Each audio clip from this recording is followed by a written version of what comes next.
نحمده ونستعينه ونستغفره ونؤمن به ونتوكل عليه ونعوذ بالله من شرور أنفسنا ومن سيئات أعمالنا من يهده الله فلا مضل له ومن يضلل فلا هادي له أشهد أن لا إله إلا الله وحده لا شريك له وأشهد أن محمدا عبده ورسوله. قال الله تبارك وتعالى في القرآن المجيد والفرقان الحميد: أعوذ بالله من الشيطان الرجيم. بسم الله الرحمن الرحيم. وما أرسلناك إلا مبشرا ونذيرا. صدق الله العظيم. سب سے پہلے مشیت کے انوار سے نقش روح محمد بنایا گیا، پھر اسی نقش سے مانگ کر روشنی بزم کونوں مکاں کو سجایا گیا۔ وہ محمد بھی احمد بھی محمود بھی، وہ محمد بھی احمد بھی محمود بھی، ذات مطلق کا شاہد بھی مشہود بھی، علم و حکمت میں وہ غیر محدود بھی، ظاہراً امیوں میں اٹھایا گیا۔ برادران اسلام اور قابل قدر شخصیات، بزرگوں، بھائیوں اور سٹیج پر جلوہ افروز علماء اکرام، مہمانان عظام اور کشمیر کے تمام مہمان اور علماء اکرام اور اس جلسہ گاہ میں جو تشریف فرما میرے دوست اور بزرگ اور نوجوان، آج کا میرا موضوع سیرت النبی صلی اللہ علیہ وسلم پر ہے، تاکہ خود کی اصلاح ہو جائے، ورنہ کسی کی کیا مجال کہ سیرت النبی صلی اللہ علیہ وسلم کے موضوع کو گفتگو بنائے تاکہ خود کی اصلاح ہو جائے۔ سیرت النبی صلی اللہ علیہ وسلم کے موضوع کو گفتگو بناتا ہوں، جیسے کہ شاعر رسول جو حضرت حسان رضی اللہ عنہ کا شعر ہے، جو انہوں نے اپنی مقبول ظاہر کرتے ہوئے فرمایا: ما ان مدحت محمدا بمقالتي، ما ان مدحت محمدا بمقالتي ولكن مدحت مقالتي بمحمد۔ میری یہ بساط نہیں کہ میں اپنے اشعار سے مدحت رسول کا حق ادا کر سکوں، ہاں میں نے ذکر رسول صلی اللہ علیہ وسلم سے اپنے اشعار کی ضرور مدح سرائی کی ہے۔ کسی اردو شاعر نے کہا: قلم میرا قاصر زباں میرے عاجز، قلم میرا قاصر زباں میرے عاجز، محمد کی عظمت بتاؤں میں کیسے، ہے محبوب رب امام الرسل اور فضائل مکمل سناؤں میں کیسے۔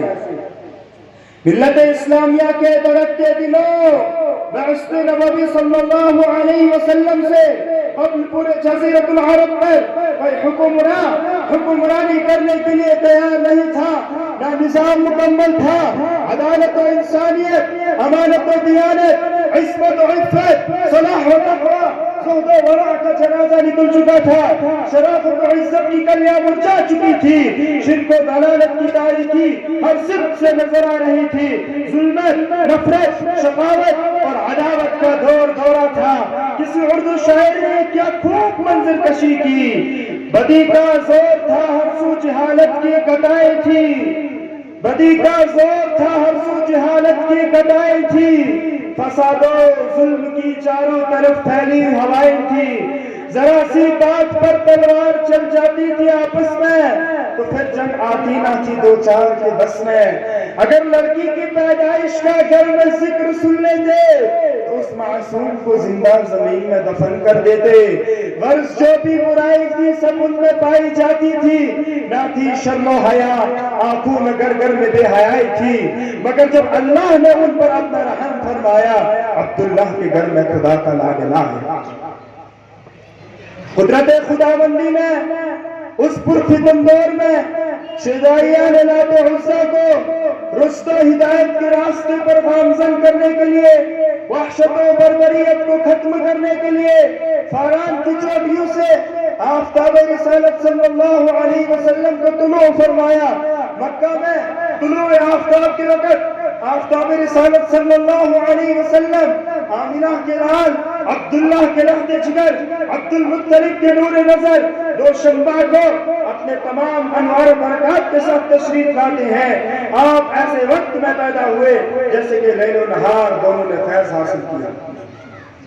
سبحان اللہ، سبحان اللہ، ایک عجیب ماحول ہے، نور ہی نور نظر آ رہا ہے، پورے مکہ میں انوار الہی کا نزول ہو رہا ہے، ظلمت گدا و کفر میں ایک ہی تہلکہ مچ گیا ہے، چاروں سمت سے بس ایک ہی آواز سنائی دے رہی ہے، گلزار ہستی میں ایک عجیب رونق پیدا ہو گئی ہے، چاروں سمت سے بس ایک ہی صدا سنائی دے رہی ہے، ایک والا آ گیا، ایک والا آ گیا، وہ آ گئے تو آ گیا، دنیا میں انقلاب، اجڑا ہوا چمن تھا گلستان کر گئے۔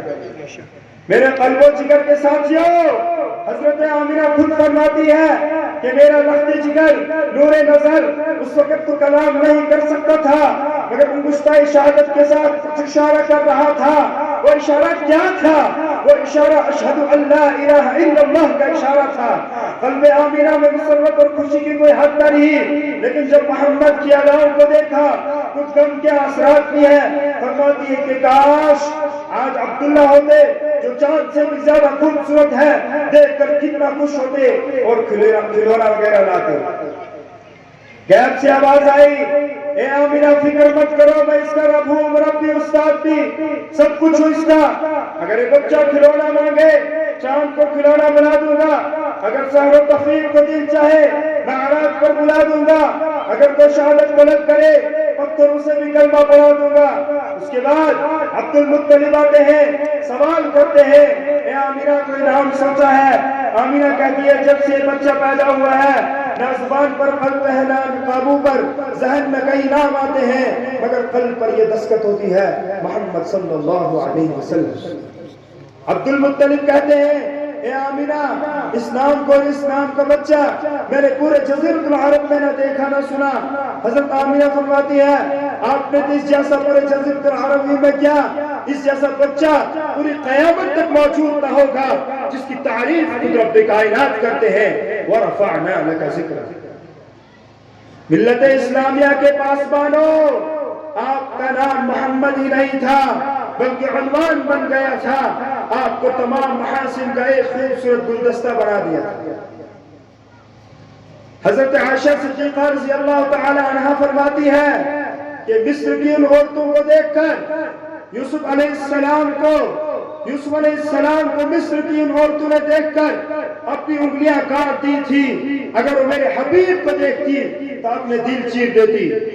محسن انسانیت صلی اللہ علیہ وسلم جس طرح اخلاق اور کردار خوبصورت تھے، اسی طرح حسن و جمال کے اعتبار سے بھی خوبصورت تھے۔ اگر حسن و جمال، کمال اور صفاتی اور ذاتی بیان کرنے کی کوشش کرتا ہوں تو شیخ سعدی رحمت اللہ علیہ کا شعر یاد آتا ہے، بلغ العلا بکمالہ، بلغ العلا بکمالہ، کشف الدجى بجماله، بلغ العلا بكماله، كشف الدجى بجماله، حسنت جميع خصاله، صلوا عليه وآله۔ جب شمس و قمر نے خاتم النبیین، ہادی الکل، مولائے کل، ختم الرسل، آقا کل، سردار دو جہاں، شہنشاہ محمد عربی صلی اللہ علیہ وسلم کو دیکھا تو پکار اٹھے، صحنِ چمن کو اپنی بہاروں پہ ناز تھا، صحنِ چمن کو اپنی بہاروں پہ ناز تھا، وہ آ گئے تو ساروں بہاروں پہ چھا گئے۔ اللہ تبارک و تعالی ہمیں سیرت النبی صلی اللہ علیہ وسلم کی ہر سنت کو زندگی میں لانے کی توفیق عطا فرمائے، اور اللہ تبارک و تعالی نبی پاک صلی اللہ علیہ وسلم کی سنتوں پر زندگی گزارنے کی توفیق عطا فرمائے، اور اللہ تبارک و تعالی ہمیں اس پر عمل کرنے کی توفیق عطا فرمائے۔ وآخر دعوانا ان الحمد للہ رب العالمین۔